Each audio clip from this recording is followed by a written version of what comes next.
오늘도 또 우리가 감사로 나아가는 귀한 시간 되었으면 좋겠습니다. 오늘 레위기를 같이 나눠보려고 하는데 마태복음도 레위기도 공교롭게도 진도가 태신자를 향해서 나가고 있다는 걸 깨닫습니다. 그래서 하나님께서 우리 남산교회가 태신자 초청 예배를 하는 것을 기뻐하시며 또 우리가 준비되어진 마음으로 나아갈 수 있도록 또 예비시켜 주시는 것이 아닌가라는 생각이 들면서 오늘 레위기 21장 제사장들의 본이 되는 삶을 같이 나눠보며 우리가 나아가야 될 길이 무엇인가, 태신자 초청 예배에서 우리가 마음에 새겨야 될 것이 무엇인가 같이 한번 나누며 갔으면 좋겠습니다. 레위기 21장 1절부터 5절까지 한번 같이 한번 천천히 읽으면서요, 왕같은 제사장들의 정결한 삶이 무엇인가 한번 같이 한번 천천히 읽어봅니다. 같이 읽습니다. 시작. 여호와께서 모세에게 이르시되 아론의 자손 제사장들에게 말하여 이르라. 그의 백성 중에서 죽은 자를 만짐으로 말미암아 스스로를 더럽히지 말려니와 그의 살붙인 그의 어머니나 그의 아버지나 그의 아들이나 그의 딸이나 그의 형제나 출가하지 아니한 처녀인 그의 자매로 말미암아서는 몸을 더럽힐 수 있느니라. 제사장은 그의 백성의 어른인즉 자신을 더럽혀 속되게 하지 말지니라. 제사장들은 머리털을 깎아 대머리 같게 하지 말며 자기의 수염 양쪽을 깎지 말며 살을 베지 말고. 자, 제사장들은 죽음을 만짐으로 말미암아 더러워지지 말아야 되는데요, 제사장들은 가족 중에서 직계 가족은 괜찮다라고 얘기합니다. 그런데 대제사장은 직계 가족마저도 허용이 안 됩니다. 어떤 죽음이든지 부모의 죽음에서도 멀어져야 되고요, 그리고 가까이서는 안 되고, 어떠한 더러움과도 어떠한 죽음과도 어떠한 부정과도 죄와도 접촉되어져서는 안 된다는 의미를 가지고 있습니다. 그래서 스스로 더럽히지 말아야 되고요, 거기에 덧붙여서 5절 보면 제사장들은 머리털을 깎아 대머리 같게 하지 말며 자기의 수염 양쪽을 깎지 말며 살을 베지 말고. 이방인들이 행하는 풍습들, 우상 숭배하는 풍습들을 따라가며 우상 숭배에 빠져서는 절대로 안 된다는 것, 저런 형태들이 다 이제 우상 숭배하는 바알 신앙이라든가 몰렉 숭배라든가 이런 곳에 들어가 있는 숭배 의식 속에 포함되어 있습니다. 그래서 죽음과 멀어져야 된다는 것, 죄와 절대로 접촉해서는 안 된다는 의미가 들어가 있고요, 그리고 세상의 부정한 것들, 우상 숭배 의식 속에 접촉되어서는 안 된다는 의미가 들어가 있습니다. 그런 점에서 이렇게 정결하고 깨끗하게 거룩하게 살아가야 되는 것이 바로 제사장들의 삶의 모습이 되어야 한다는 것을 보여주고 있습니다. 한번 생각해 봐야 될 것은 뭐냐면요, 왜 이렇게 제사장들이 거룩한 삶을 걸어가야 될 것인가? 우리가 왕같은 제사장이라면요, 이 시대에 우리가 왕같은 제사장으로 이 시대 세상의 중심에 주어져 있는 삶을 가지고 있다면 우리가 이렇게 정결하고 깨끗하고 거룩한 삶을 살아가는 이유가 무엇일까? 하나님께서는 레위기 21장 22장에서요 반복적으로 얘기하시는 것이 있습니다. 이렇게 거룩해야 되는 이유가 뭔지를 반복적으로 얘기하고 있는데, 그 반복적으로 얘기하고 있는 것이 중요한 목표 속에 들어가 있습니다. 목적 속에 들어가 있는 거죠. 그래서 21장 22장이 바로 레위기 후반부의 중심으로서 제사장들의 본이 되는 삶이 들어가 있는데, 왜 이렇게 거룩하고 본이 되는 삶을 살아가야 될 것인가? 반복적으로 나오는 6가지를 한번 읽어볼 겁니다.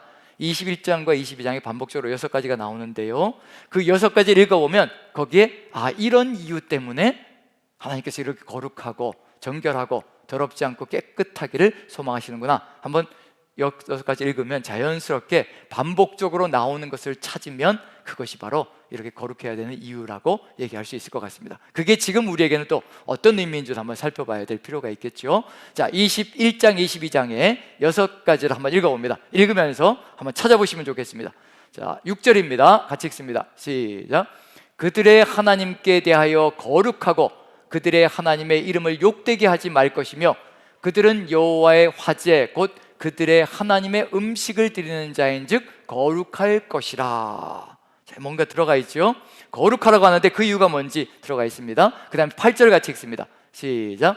너는 그를 거룩히 여기라. 그는 내 하나님의 음식을 드림이니라. 너는 그를 거룩히 여기라. 너희를 거룩하게 하는 나 여호와는 거룩함이니라. 자, 17절도 읽어봅니다. 같이 시작.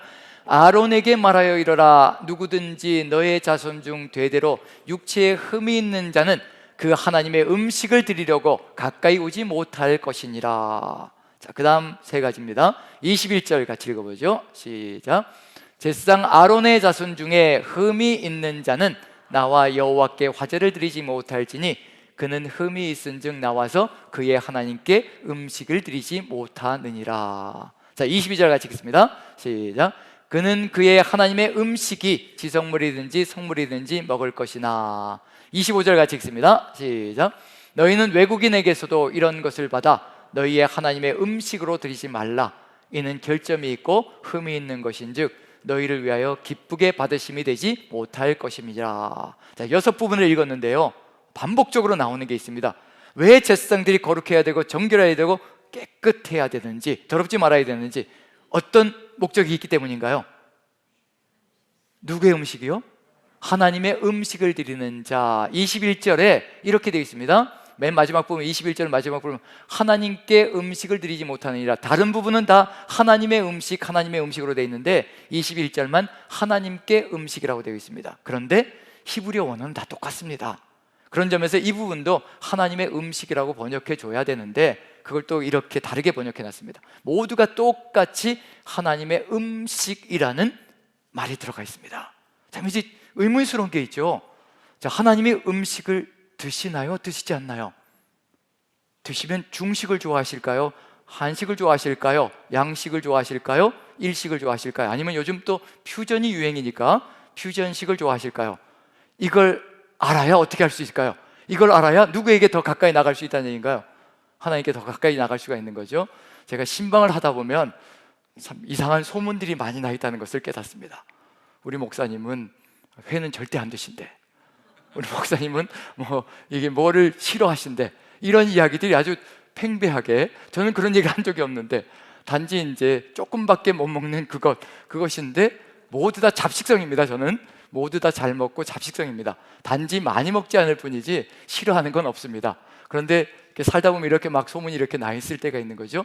그런데 목사가 무엇을 좋아하느냐 싫어하느냐는 그건 중요한 문제가 아닙니다. 가장 중요한 건 뭐냐면요, 하나님께서 가장 좋아하시는 음식이 무엇인가, 그게 우리에게는 너무도 중요하거든요. 거기에 뭐가 달려있냐면요, 삶과 죽음이 달려있기 때문에 그렇습니다. 목사가 뭘 좋아하느냐 이런 거는요, 삶과 죽음과 전혀 관계가 없습니다. 아무 영향이 없다는 얘기거든요. 하지만 하나님의 음식을 드린다. 왕같은 제사장들의 중요한 사명 중에 한 가지가 가장 중요한 사명일 겁니다. 하나님의 음식을 드리는 존재이기 때문에 거룩해야 된다, 깨끗해야 된다라고 얘기를 하고 있거든요. 그 다음에 이제 우리도 왕같은 제사장이잖아요, 이 시대에. 그럼 우리가 하나님께 가져가야 될 음식은 도대체 무엇인가? 그게 분명히 구약과 신약에 분명히 들어가 있을 겁니다. 하나님께서 찾으시는 음식, 하나님께서 기뻐하시는 음식. 자, 그럼 이제 하나님께서 음식을 드시나요? 안 드시나요? 라고 질문 드리면 어떻게 대답하실까요? 음식을 드시나요? 안 드시나요? 이제 또 대답을 안 하시고, 이것도 대답했다가 또 봉변을 당할 수도 있겠다는 느낌이 드셔서, 왜냐하면 여기 음식이라고 계속 나오니까. 레위기 전체 속에서 하나님의 음식은 8번 등장하는데요, 21장, 22장 제사장들의 본이 되는 삶 속에 6번이나 쏟아져 나옵니다. 그럼 그 정도로 중요한 의미를 가지고 있다는 얘기거든요. 자, 우리가 분명히 알고 있는 건 뭐냐면요, 하나님은 분명히 음식을 드시지 않는다는 겁니다. 그렇다면 제사장들이 하나님 앞에 가져가야 될 음식은 도대체 무엇일까? 그게 우리가 또 알아야 될 부분이 되겠죠. 그래서 한번 시편을 봅니다. 시편 50편을 한번 살펴보죠. 시편 50편에 분명하게 하나님께서 말씀해 놓으셨습니다. 나는 이런 거 찾지 않는다, 먹지 않는다. 자, 9절부터 13절까지만 한번 읽어보죠. 9절부터 13절까지 같이 시작. 내가 내 집에서 수소나 내 우리에서 수렴소를 가져가지 아니하리니 이는 삼림의 짐승들과 무산의 가축이 다 내 것이며 산의 모든 새들도 내가 아는 것이며 들의 짐승도 내 것이미로다. 내가 가령 주려도 내게 이르지 아니할 것은 세계와 거기에 충만한 것이 내 것이미로다. 내가 숫소의 고기를 먹으며 염소의 피를 마시겠느냐? 이렇게 우리에게 반문하시는 이유는 뭐냐면, 내가 그런 고기가 먹고 싶어서 너희들에게 제사를 바치라고 하겠으며 피가 고파서 피에 줄여서 제단 앞에다가 피를 뿌리라고 얘기하는 것이겠느냐? 지성소 안까지 들어와서 그렇게 피를 뿌리라고 얘기하겠느냐? 그렇지 않다는 겁니다. 내가 숫소의 고기를 먹으며 염소의 피를 마시겠느냐? 그런 것이 내가 좋아하는, 내가 찾는 음식이 아니라는 겁니다. 그런데 사람들은 어떤 일을 벌일 때가 많으냐면요, 그런 것들을 하나님께 갖다 바치면서 이제 다 했다라고 생각할 때가 있거든요. 염소의 피, 그 다음에 숫소의 고기를 갖다 바치면서 나는 이제 할 의무를 다했다, 하나님께 드릴 걸 다 드렸다라고 생각할 때가 있다는 얘기거든요. 그런데 그게 아니라는 겁니다. 그건 본질이 아니라는 겁니다. 하나님께서 찾으시는 음식은 절대 그런 것이 아니라는 것. 14절, 15절이 하나님께서 찾으시는 음식이라는 것을 얘기하고 있습니다. 자, 같이 한번 읽어보죠. 14절, 15절 같이 시작. 하나님께 제사를 드리며 지조자신 이에게 내 소원을 갚으며 환난 날에 나를 부르라. 내가 너를 건지리니 내가 나를 영화롭게 하리라. 무엇을 기뻐하시는가 분명히 들어가 있죠. 감사의 제사, 감사의 제사, 감사의 제사를 너무도 기뻐하신다는 겁니다. 그것이 하나님께서 기뻐하시는 음식이라는 얘기거든요. 그런데 어느 때 올려드리는 감사를 최고로 기뻐하시는가? 바로 15절입니다. 환난 날에 나를 부르라. 내가 너를 건지리니 내가 나를 영화롭게 하리라. 하나님의 은혜를 체험하고 하나님의 구원하신 은혜를 체험하고요, 하나님께서 건져주시는 그 은혜를 체험하고 너무도 감격스러워서 너무도 감사해서 하나님께 저절로 입에서 쏟아져 나가는 감사. 하나님 정말 감사합니다. 이렇게 내가 죽을 수밖에 없었는데, 이렇게 내가 죄 가운데 쓰러질 수밖에 없었는데 하나님께서 이 환난에서 나를 구원해 주셨습니다. 너무도 감사합니다. 생명 구원에 대한 그 감사가 너무도 감사하여 하나님께 올려드리는 그 감격의 예배가 하나님께서 받으시는 귀한 음식이라는 것을 보여주고 있습니다. 그럼 우리 시대에 어떤 음식을 가장 기뻐하실까? 전 태신자 초청 예배가 하나님께서 가장 기뻐하시는 음식이라고 생각합니다. 하나님께서 정말 받으시길 원하는 진수성찬이 멀리 있는 것이 아니라 지금도 정말 세상 속에서 죽어가는 생명들, 하나님이 없이는 절대로 살 수 없는 생명들, 지금도 세상 속에서 죽는지도 모르고 살아가고 있는 죽어있는 생명들을 하나님께로 초청하여 하나님께서 받음직한 제물이 되게 만들고 또 하나님을 받들어 영접하며 주의 뜻을 받들어 나가는 것, 그런 것. 그래서 환난 날에 나를 부르라. 내가 너를 건지리니 구원의 길로 이끌어 갈 테니 그 구원의 길 속에서 감사하며 찬양하는 것이 바로 하나님을 가장 영화롭게 하는 것, 하나님을 가장 기쁘게 하는 것, 그것이라는 것을 분명히 보여주고 있는 중입니다. 우리의 삶 속에서도, 저도 삶의 경험 속에 어떤 경험이 있냐면요, 정말 하나님께 감동으로 예배드리고 나면요 안 먹어도 배가 부르더라고요. 1, 2, 3부 주일날 1, 2, 3부 예배를 인도하며 예배 또 하나님께로 나아가며 그 1, 2, 3부 그 예배 동안에 하나님께 정말 전심을 다해 나갔던 그 감격이 가득 들어차면요 배고픈 줄도 모릅니다. 먹으라고 하는데 먹고 싶지도 않습니다. 이미 배가 부르거든요. 이미 그 감격과 감동으로 가득 들어차서 먹고 싶은 마음조차 없을 때가 있습니다. 하나님의 심령이 바로 이와 같지 않을까 싶습니다.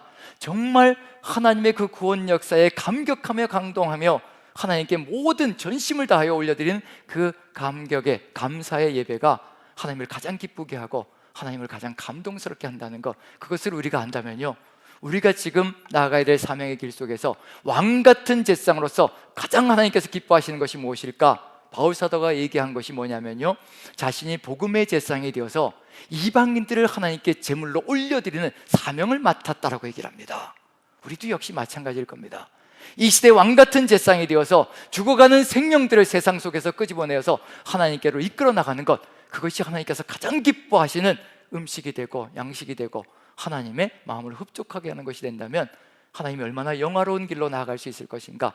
그래서 50편에서 어디로 넘어가면 정확하게 더 알 수 있냐면요 50편은 분명히 어디와 연결되냐면 51편과 연결됩니다. 두 시편이 연결되어져서 새로운 길을 열어가는 역사가 펼쳐집니다. 15절에 환난 날에, 벌써 넘겨주시는군요. 환난 날에 나를 부르라. 내가 너를 건지리니 내가 나를 영화롭게 하리라. 네가 죄 가운데 빠져서 그렇게 살려달라고 몸부림을 치든지, 네가 또 어떤 환난 가운데 고통 가운데 가서 그래서 그렇게 고통 가운데 심수를 내든지 상관없다는 겁니다. 나를 찾으라는 얘기거든요. 나를 향하여 나오라는 그런 의미가 들어가 있습니다. 그래서 시편 51편은 뭐가 들어가 있냐면요 다윗의 시편이 들어가 있는데 거기에 밧세바를 범한 다음에 죄 가운데 빠져서 하나님의 영도 사라진 것 같고 하나님과의 관계가 다 끊어진 것 같은 처절한 절규가 들어가 있습니다. 그런데 그곳에 다윗이 이렇게 기도하고 있습니다. 같이 한번 읽어보죠. 51편 16, 17절 같이 읽습니다. 시작. 주께서는 제사를 기뻐하지 아니하시나니 그렇지 아니하면 내가 드렸을 것이라. 주는 번제를 기뻐하지 아니하시나이다. 하나님께서 구하시는 제사는 상한 심령이라. 하나님이여 상하고 통행하는 마음을 주께서 멸시하지 아니하시리이다. 죄 가운데 빠져서 죽을 수밖에 없는 인생이, 멸망으로 갈 수밖에 없는 인생이 하나님 앞에 무릎 꿇고 번제나 다른 짐승의 제사가 아니라 자신의 몸 전체를 하나님께 드리며 하나님 용서를 구하며 하나님께 나아가는 그 전심의 제사를 하나님께서 기뻐하시고 그것을 받으신다는 것, 이 속에 뭐가 들어가 있냐면요, 죽을 수밖에 없는 죄인이 하나님께 나와 자신의 모든 것을 내어놓고 회개하며 나오는 것, 그것을 가장 기뻐하신다는 것을 보여주고 있는 중입니다. 지금 우리를 통해서, 왕같은 제사장인 우리를 통해서 우리의 회개도 기뻐 받으시지만 또 우리를 통하여서 세상 속에서 죽어가던 생명들이 하나님께 나와 돌이킴을 받고 회개하여 하나님의 뜻을 받드는 것, 그것이 우리 하나님께는 가장 기뻐하는 양식이라는 생각이 듭니다. 이게 구약 성경 속에서 보여주는 하나님이 가장 기뻐하시는 양식이라고 한다면요, 신약 성경도 역시 마찬가지일 겁니다. 신약 성경 속에서 예수님이 찾는 두 가지의 음식이 있더라고요. 그래서 두 번이 나오는데, 음식을 찾는 이야기가 두 번이 나오는데요, 첫 번째 것은 뭐냐면 무화과 나무로 가셔서, 시장하셔서 무화과 나무로 가셔서 열매를 찾으셨다고 되어 있습니다. 정말 예수님이 육신적인 시장함 때문에 무화과 나무로 가셔서 무화과 나무의 때도 아닌데도 불구하고 무화과 나무로 가셔서 열매가 없자 그 무화과 나무를 저주해 버리십니다. 분명히 기록되어 있기를 무화과 나무의 때가 아니다라고 얘기를 하고 있거든요. 때가 아니면 무화과 열매가 없는 거죠, 당연히. 근데 때가 없다고 해가지고 무화과 나무를 열매를 찾지 못해서 나무를 저주함으로 뿌리부터 말랐다라고 얘기를 하고 있습니다. 여기서 무화과 열매가 의미하는 것이 무엇인지, 찾으시는 것이 무엇인지, 예수님께서 줄이신 것이 무엇인지 분명하게 알지 못한다면요, 예수님을 이상한 분으로 만들 수 있습니다. 이런 것 가지고 이제 학자들이 논쟁을 벌이면서 예수님은 성격이 좀 이상하다, 자기 마음대로다. 하지만 그 속에 진실로 예수님께서 찾으신 음식이 무엇인지, 무화과 나무에서 뭘 찾으셨는지 그걸 우리가 안다면 절대로 그런 것이 아니라는 것, 그게 첫 번째 음식이 될 거고요. 그 다음에 두 번째로는 사마리아 여인과의 대화가 나옵니다. 요한복음 4장에서요. 사마리아 여인과의 대화가 나오는데, 사마리아인과 유대인은 상종하지 않기로 유명하지요. 서로 쳐다보지도 않습니다. 서로 말도 섞지 않는 거지요. 우리의 삶 속에서도 역시 마찬가지로 말도 섞고 싶지 않은 사람들이 있습니다. 가서 구원의 증표라든가, 가서 구원에 대한 이야기라든가, 가서 예수 그리스도를 믿으라고 한다든가, 이런 말조차 꺼내고 싶지 않은, 상종하고 싶지 않은 사람들이 있습니다. 그럼에도 불구하고 예수님께서는 그런 관계들을 다 깨부수고 이 여인을 기다리기 위해서 그 정오의 땡볕 가운데 6시라고 되어 있거든요. 6시. 6시는 정오 12시를 얘기합니다. 그 12시에 사마리아 우물가에 가서 여인을 기다리고 있습니다. 여인이 어떤 갈증을 가지고 살아가고 있는지 그걸 알기 때문에, 그리고 이 여인이 어떻게 죽어가고 있는지 그걸 알기 때문에 그 여인을 미리 가서 우물가에 가서 기다리고 있는 중입니다. 그런데 제자들은 그 틈에 이제 어디로 갔냐면 음식을 사러 갔습니다. 음식을 사러 가는데 예수님은 이 여인과 대화를 나누면서 물 좀 달라고 하시고, 그리고 이 여인이 유대인인 남자가 어떻게 사마리아인 나에게 말을 걸 수가 있습니까? 그랬더니 이 예수님께서 하시는 말씀이, 네가 너에게 말을 거는 이 사람이 누구인지, 내가 누구인지 알았다면 네가 오히려 나에게 부탁하여 생수를 달라고 하였을 것이라.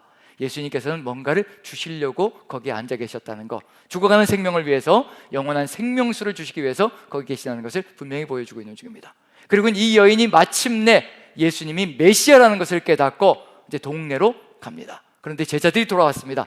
제자들이 돌아와서 이 사마리아 여인과 대화하고 있는 것이 이상하게 느껴졌고요, 그럼에도 불구하고 질문은 하지 않았습니다. 분명히 대화하면 안 되는데 대화하고 있었다는 것. 그리고 사마리아 여인은 사마리아 동네로 가서, 자신을 모멸하고 멸시하는 동네로 가서 예수님을 증거합니다. 내가 메시아를 만났다라고 하고. 한데 제자들이 돌아와서 예수님께 이렇게 이야기합니다. 예수님, 우리가 음식을 사왔으니 드시옵소서라고 이야기합니다. 그때 예수님께서 하시는 말씀이 있죠. 나는 너희가 알지 못하는 양식이 있다. 이미 드셨다는 겁니다. 이미 양식을 드셨다는 거예요. 이미 음식을 드셨다는 겁니다. 그게 뭘까요? 한 생명을 구원한 것, 그것이 예수님께는 음식이었다는 겁니다. 그리고 나서 하시는 말씀은 이제 본질을 얘기하는 겁니다. 제자들을 가르치기 위해서 본질을 얘기하는 것, 이 사마리아 여인 한 여인을 구원한 것이 예수님의 목표가 아니라 그 여인을 통하여 제자들을 가르치시는 것이 목표입니다. 그래서 요한복음 4장은요, 지금 읽는 내용이 본질적으로 들어가 있습니다. 거기에 뭐가 들어가 있을 것인가?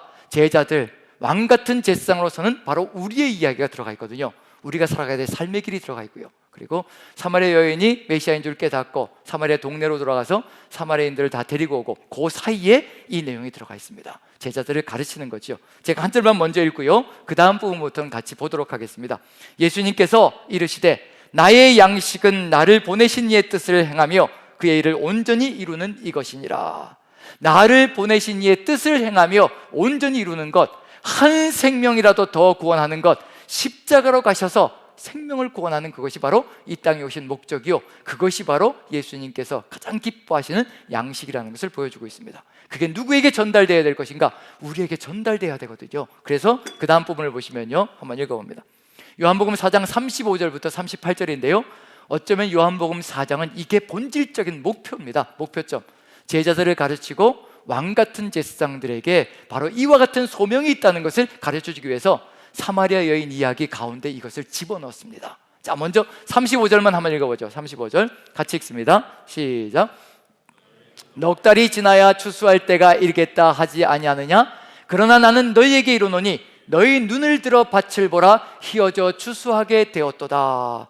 이게 어디와 똑같은 얘기라고 보시면 되냐면요, 우리가 지난 주일날 마태복음 9장에서 읽었던 것, 예수님께서 추수할 것이 많으니 추수할 주인에게 청하여 추수할 일꾼들을 보내달라고 기도하라 라고 말씀하실 때 추수할 것이 많다라고 얘기하셨거든요. 요한복음에서는 뭐라고 표현되냐면요, 희어져 추수하게 되었다는 겁니다. 이렇게 추수할 것이 많다는 겁니다. 예수님께서 사마리아 여인의 하나의 본을 보여주시며 우물가에 가서 기다리고 계셨던 것, 사마리아 여인, 이 여인이 추수할 준비가 다 끝난 여인이라는 얘기거든요. 말만 걸라는 겁니다. 말만 걸면 터져 나올 것이라는 얘기거든요. 예수님은 그걸 보여주시고 계시는 중입니다. 그런데 우리는 어떤 변명을 할 때가 많은가? 예수님이 보시기에, 하나님 보시기에 희어져 추수할 것이 천지의 사방에 널려 있는데 우리는 어떤 변명을 하고 있는가? 넉 달이 지나야 추수할 때가 될 거다라고 얘기를 하고 있다는 겁니다. 이게 합리적이고 논리적인 사상이지요. 씨를 뿌리고 나면 최소한 싹이 나고 그 다음에 꽃이 피고 그 다음에 열매를 맺고 최소한 4개월은 되어야 우리가 열매를 맺고 열매를 추수할 수 있을 것이라, 지금은 때가 아니다, 지금은 나서야 될 때가 아니다, 지금은 그 사람에게 갈 때가 아니다, 지금은 내가 해야 될 때가 아니다, 끊임없이 우리는 이렇게 변명하면서 넉 달이 지나야지, 그래도 시간이 좀 더 있어야지. 하지만 주님께서 말씀하십니다. 내가 다 해놓았다는 겁니다. 희어져 추수하게 되었다는 겁니다. 내가 다 이미 이루어 놓았으니 내가 가라고 하면 가라는 겁니다. 그리고 가서 말하라고 하면 말하라는 겁니다. 그걸 보여주고 계시는 중입니다. 추수할 일꾼이 되어서 왕같은 제사장들은, 주님의 제자들은 이미 사마리아 여인과 같이 이렇게 갈증으로 가득 들어 차 있는 사람들이 온 천지에 가득 들어 차 있다는 겁니다. 남편을 5을 바꾸었습니다. 자, 남편은 어떤 의미를 가지고 있을까요? 인생에 수많은 갈증이 다 들어가 있는 거겠죠. 남편은 자신의 삶의 주인을 의미한다는 거거든요. 구약 성경 속에서 사라가 아브람 남편을 부를 때 바알이라고 부릅니다. 바알. 히브리 원어로 바알이라고 불러요. 바알은 주인이라는 뜻이고 주라는 뜻이거든요. 바알 신도 바알이라는 의미고요, 남편들도 바알로 불릴 때가 있습니다. 그건 뭐냐면 내 주인이라는 얘기거든요. 남편은 주인과 같은 의미를 가지고 있습니다. 심지어는 아내를 넘길 수도 있고, 그리고 또 내쫓을 수도 있고, 모든 주권이 남편에게 다 들어가 있거든요. 여기서 남편이 5이었다, 뭘 바꿨다는 얘기예요. 끊임없이 삶의 주인을 끊임없이 바꿔보았으나 인생의 갈증은 멈추지 않았다는 것을 보여주고 있는 중입니다. 돈도 섬겨보고 성공도 따라가 보고 그리고 자식도 한번 위해 보고 수많은 것들을 따라다니며 추구해 보았지만 그 어떤 것도 삶의 갈증을 채워주지 못한다는 것, 마침내 예수 그리스도를 만났을 때 이 모든 것들이 해결되어졌다는 것을 이 여인의 이야기가 보여주고 있는 중입니다. 그와 같이 갈증으로 가득 들어차 있는 존재, 준비되어진 존재들이 우리 주변에 가득히 있다는 것을 보여주고 있는 중입니다. 자, 우리 창원 지역이 3%에서 4% 정도의 복음화라고 얘기합니다. 100만이거든요. 100만 인구 속에서 3%, 4%면 3, 4만 명 정도라고 볼 수가 있습니다. 그럼 몇만 명 정도? 96만, 97만 명이 아직도 복음의 손길을 기다리고 있다는 얘기가 되는 거죠. 그런 점에서 정말 말 그대로 천지가 다 지금 희어져 추수하게 된 사람들로 가득 들어차 있는 상황이 우리 창원 지역의 모습일 수가 있다는 얘기거든요. 지금 여기서 분명한 건 뭐냐면 넉 달이 지나야 추수할 때가 되었다가 아니라 지금 곧 하나님의 뜻이 이루어질 시점이 왔다는 것을 보여주고 있는 중입니다. 이렇게 얘기하시면 36절 보시면요, 같이 한번 읽어봅니다. 같이 시작. 거두는 자가 이미 삭도 받고 영생에 이르는 열매를 모으나니 이는 뿌리는 자와 거두는 자가 함께 즐거워하게 하려 함이라. 거두는 자가 이미 삭도 받고 영생에 이르는 열매를 모았다. 거두는 자는 우리들을 얘기하는 거죠. 이미 뭘 받았다는 얘기예요? 삭도 다 받았다는 겁니다.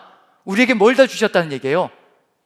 하나님의 뜻을 이뤄갈 모든 열매들, 은사들, 거기에 덧붙여서 말씀들, 거기에 덧붙여서 믿음까지도 우리에게 다 주셨다는 얘기가 되는 거죠. 거기에 덧붙여서 필요한 물품들까지도 다 이미 제공된다는 거. 곡식 떠는 소의 입에 망을 씌우지 말라라고 되어 있습니다. 구약의 율법이거든요. 바울은 그것을 가지고 뭐라고 해석하냐면요, 하나님의 추수하는 존재로 나선 사람들은 하나님께서 절대로 굶기시지 않는다는 겁니다. 곡식 떠는 소에게도 망을 입에 씌우지 말라고 할 때는, 곡식을 떨 때는 소들이 얼마든지 먹으면서 추수를 할 수 있게 만들어 간다는 그런 의미가 포함되어 있거든요. 바울은 바로 그와 같이 추수하는 일꾼들을 위해서 하나님께서 이미 다 예비해 놓으시고 준비해 놓으셨다는 겁니다. 먹을거리, 살아갈 모든 것들 다 책임지신다는 것을 보여주고 있는 중이거든요. 이미 삭을 다 예비해 놓으셨고 영생에 이르는 열매를 모으기 시작하고 있다는 것을 보여줍니다. 뿌리는 자와 거두는 자가 함께 즐거워하게 하려 함이라. 우리에게 가라고 하실 때는 이미 뭐가 이루어졌다는 얘기냐면요, 누군가를 통해서 이미 다 뿌리셨다는 것을 얘기합니다. 우리는 가서 이제 거두는 사명, 그 사명이 우리에게 주어져 있다는 것을 보여주고 있는 중이거든요. 자, 그 다음에 37절까지 한번 읽어봅니다. 같이 시작. 그런즉 한 사람이 심고 다른 사람이 거둔다 하는 말이 옳도다. 우리는 다 동역을 하고 있는 중이거든요.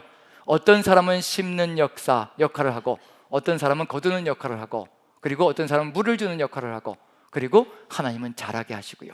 그 과정을 통해서 예비되어져 있고 준비되어져 있다는 것을 분명히 보여주고 있는 중입니다. 혹시 예전에 고구마 전도왕이라고 들어보신 적 있나요? 들어보신 적 있죠? 저도 청년 시절에 아주 유명하신 분이었거든요. 고구마 전도법이라고 또 이렇게 책까지 쓰셔가지고 이렇게 얘기했는데, 저도 이제 간증 이렇게 책도 이렇게 간증을 보면서 이 별로 어려운 게 아니더라고요. 이분이 얘기하는 건 딱 가서 3가지만 하면 된다. 그리고 전도는 절대로 우리가 하는 게 아니다. 이런 말씀들을 통해서 하나님께서 다 예비해 놓으셨으니까 보내는 거니까 전도는 우리가 하는 게 아니다. 우리들 가서 주님이 주시는 말씀만 쏟아보면 된다. 딱 3가지만 한다고 얘기하더라고요. 첫 번째, 예수 믿으세요. 그 다음에 막 뭐라고 변명하면서 막 이러면 그래도 믿으세요. 그리고 나서 하는 말이 너무 좋습니다. 예수 믿으면 너무 좋습니다. 그리고 나서 마지막으로 하는 말이 기도하고 있습니다. 이 길 하면 넘어오는 사람들이 굉장히 많다고 합니다. 우리가 해야 될 일은 주님께서 이미 예비해 놓으셨으니까 가서 그렇게만 얘기하면 된다는 얘기예요. 자, 그럼 이제 갔는데 이게 예수 믿으세요 하는데 전혀 안 들어가는 거예요.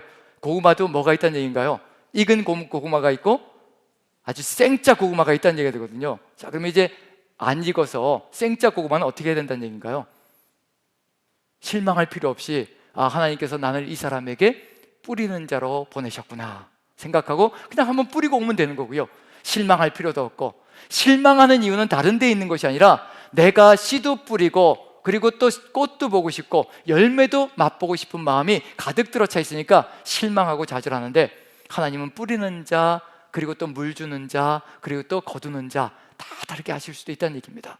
때로는 또 축복으로 이 모든 것을 한꺼번에 할 수 있는 영광을 주기도 하지만, 우리는 뿌리는 자일 수도 있고요, 어떤 때는 거두는 자일 수도 있습니다. 실망할 필요가 없습니다. 하나님께서 다 하신다는 얘기거든요. 여기서 분명히 희어져 추수하게 되었다, 하나님께서 다 해놓으셨기 때문에 우리가 가면 된다는 의미까지도 포함되어져 있습니다. 그리고 나서 이렇게 되면 어떻게 되냐면요, 38절 같이 한번 읽습니다. 시작. 내가 너희로 노력하지 아니한 것을 거두러 보내었노니 다른 사람들은 노력하였고 너희는 그들이 노력한 것에 참여하였느니라.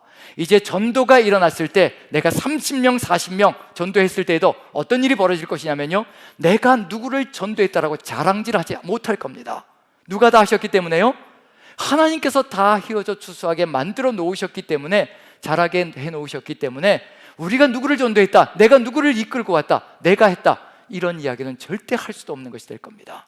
정말 하나님의 뜻을 받들어서 하나님께서 보내시는 곳에 가서 하나님의 뜻을 따라서 전도한 사람들은요, 하나님이 하셨다라는 것밖에 고백할 수 없다는 것을 아마 입으로 스스로 간증하게 되는 역사가 펼쳐질 겁니다. 이 이야기가 왜 여기에 들어가 있을까? 사마리아 여인의 이야기 속에 이야기가 들어가 있거든요. 이 가르침이 들어가 있습니다. 이 얘기는 무슨 얘기일까요? 이 사마리아 여인과 같은 사람들이 이 세상에 즐비하게 있다는 겁니다. 휘어져 추수하게 된 사람들이 이와 같이 가득히 들어차 있다는 겁니다. 우리가 이 시대의 왕 같은 제사장으로 정말 하나님께 드리는 가장 최고의 음식이 무엇인가? 이와 같은 생명들을 하나님께 올려드리는 것, 그것이 하나님께서 가장 기뻐하시는 것. 나는 너희가 알지 못하는 양식이 있느니라. 하나님께서 가장 기뻐하시는 양식이 바로 이와 같은 생명 양식이라는 것을 우리가 안다면요, 한 사람이 회심할 때, 한 사람이 주께로 돌아올 때 천국에서 얼마나 기쁜 잔치가 벌어지는가, 그것을 우리가 안다면 하나님께서 기뻐하시는 그 음식이 무엇인지를 마음에 새기며 우리가 태신자 초청 예배를 어떻게 준비하며, 비록 짧은 시간 남았지만, 그리고 이것만이 끝이 아니라요, 우리는 계속해서 태신자를 초청하여 하나님의 교회로 이끌어 나가는 사명을 감당해 나갈 겁니다.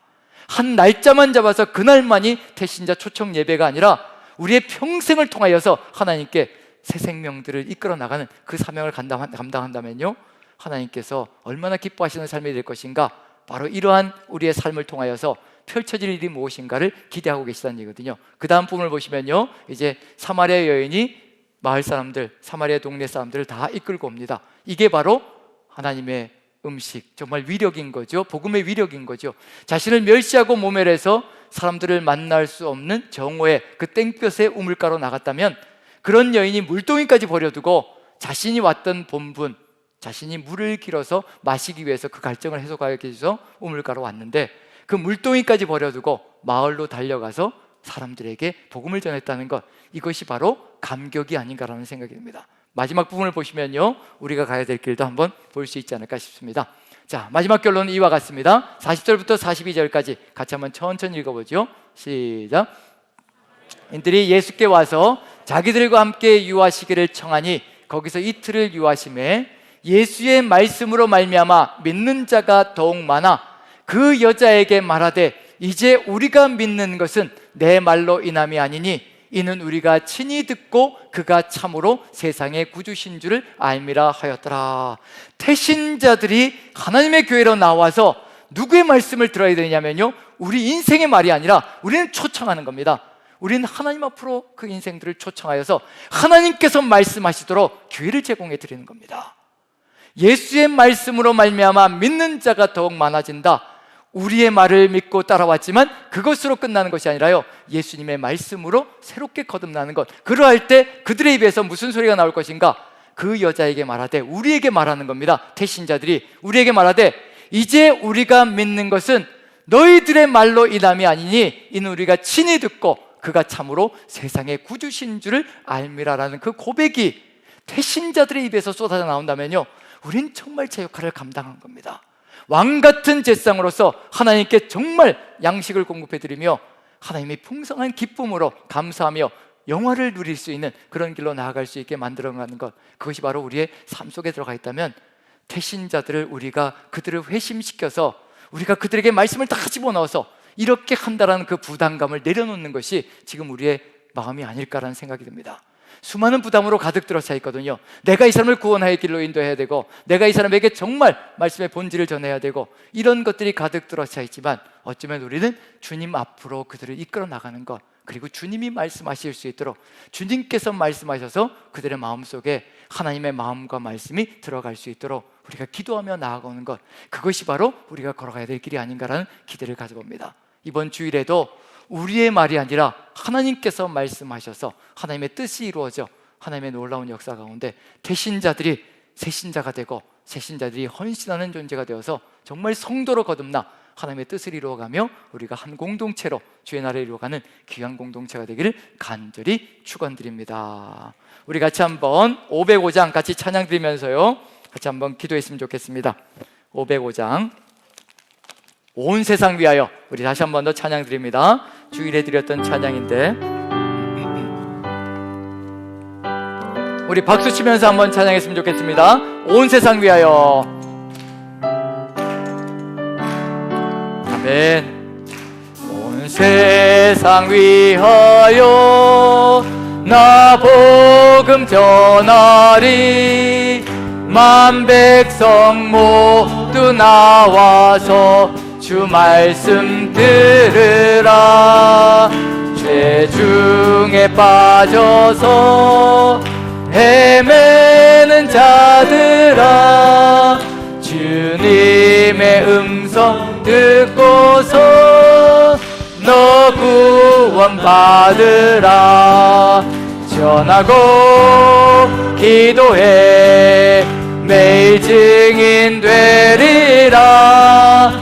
세상 모든 사람 다 듣고 그 사랑 알도록 온 세상 위하여, 온 세상 위하여 이 복음 전하리. 저 죄인 회개하고서 주 예수 믿으라. 이 세상 구하려 주 돌아가신 것 나 증거하지 않으면 그 사랑 모르리. 전하고 기도해 매일 증인 되리라. 세상 모든 사람 다 듣고 그 사랑을 아멘. 온 세상 위하여, 온 세상 위하여 주의 임하니. 주 예수 이름 힘입어 이 복음 전하자. 먼 곳에 나가서 전하지 못해도 나 어느 곳에 있든지 늘 기도 힘쓰려면 전하고 기도해 매일 증인 되리라. 세상 모든 사람 다 듣고 다시 한 번 더 전하고 기도해. 전하고 기도해 아멘. 매일 증인 되리라. 세상 모든 사람 다 듣고 그 사랑 알도록 아멘. 우리 다같이 한번 기도했으면 좋겠습니다. 대신자 초청 예배만이 아니라 하나님께서 기뻐하시는 음식이, 양식이 바로 생명드림을 깨닫게 도와주셔서 우리가 우리 주변에 오직 주의 말씀을 증거해야 될 존재들이 있다면 그저 예수 믿으세요. 예수님께 나오세요. 구원의 길이 거기에 있습니다. 생명의 길이 여기에 있습니다. 우리가 주님께서 주시는 그 말씀을 한마디로 쏟아부을 수 있게 용기를 주시고 담대함을 주시옵소서. 그리고 아버지께서 보내시는 곳에 갈 수 있게 도와주시옵소서. 하라는 말을 할 수 있게 도와주시옵소서. 용기를 내게 도와주시옵소서. 같이 한번 한 목소리로 다 같이 기도하러 가겠습니다. 기도하겠습니다. 사랑의 하나님, 우리 하나님께서 함께하여 주셔서 아버지 이 세상이 희어져 추수하게 되었다라고 아버지 말씀해 주시고 계십니다. 아버지 이 세상은 아버지 수많은 사람들로 아버지 정말 생명의 길로 나가야 돼, 영생의 길로 나가야 돼, 생수를 마셔야 될 수많은 사람들이 있습니다. 아버지 생수를 주시기 위하여, 영생의 선물을 주시기 위하여 오신 우리 주님의 그 뜻을 받들어 우리가 아버지 나가서 희어져 추수하게 된 그 곡식들 아버지 우리가 아버지 끊임없이 주의 뜻을 받들어 아버지 그들을 주님께로 이끌어갈 수 있는 그 사명을 감당할 수 있게 도와주시옵소서. 왕같은 제상으로서 아버지께서 기뻐하시는 음식을 우리가 아버지 준비하여 주님께 올려드릴 수 있게 아버지 도우시고 인도하여 주옵소서. 아버지께서 함께하여 주시옵소서. 오직 힘주시고 능력 주시고 용기를 더하여 주시옵소서. 아버지 사랑의 하나님, 우리 주님께서 우리에게 용기를 더하여 주시옵소서. 주의 성령께서 지금도 우리와 함께 하시니 우리는 희어져 추수하게 되었는지 추수할 것이 많은지 보지 못할 때가 참으로 많습니다. 어떠한 사람이 추수할 준비가 되어져 있는지 우리가 느낄 수 있고 깨달을 수 있게 도와주시옵소서. 그래 아버지의 마음으로 다가가 아버지께서 우리 입술에 담아주시는 그 말씀을 증거하게 도와주시옵소서. 오직 주 예수를 믿으라 그러면 너와 내 집이 구원을 받으리라 하셨던 그 주님의 말씀 아버지 우리가 마음에 새기고 주의 뜻을 이루어갈 수 있게 도와주시옵소서. 추수할 주인에게 청하여 추수할 일꾼들을 보내달라고 하셨던 주님, 그때로부터 지금까지 어쩌면 그렇게도 추수할 일꾼들이 부족한지 우리 남산교회 아버지 추수할 일꾼이 부족하여 아버지 지금도 우리가 기도해야 됨을 깨닫습니다. 기도를 멈추지 않게 도와주시옵소서. 일꾼들을 세워갈 수 있도록 주님께서 기도하라 하셨사오니 기도하게 도와주시고, 그 기도를 통하여 우리 남산교회도 추수할 일꾼들이 우뚝우뚝 서게 도와주시옵소서. 그래, 우리가 주님께서 맡기신 추수하는 사명, 우리 주님께 추수하여 정말 맛있는 음식을 제공해 드리는 그 삶을 살아갈 수 있게 도와주시옵소서. 우리가 정말 새 생명들을 통하여 주께 올려드리는 그 감사로 주님을 영화롭게 하는 그런 삶을 살아갈 수 있도록 택신자 초청 예배도 지켜주시고 앞으로의 모든 여정도 지켜주시어 우리 남산교회가 선교의 초석이 되게 도와주시옵소서. 우리 모두를 이끌어 가시며 우리 모두가 추수할 일꾼으로 서나갈 수 있도록 인도해 가시는 우리 구주 예수 그리스도 귀하신 이름 받들어 감사드리며 기도합나이다. 아멘. 아멘. 자, 우리 다 같이 일어나셔서 같이 한번 주님 오실 때까지 이 추수하는 일꾼의 사명을 아름답게 주님과 함께 감당하겠노라고 같이 한번 선포하는 시간을 갖습니다. 다 같이 선포합니다. 시작. 아멘. 주 예수여 오시옵소서. 마라나타. 아멘.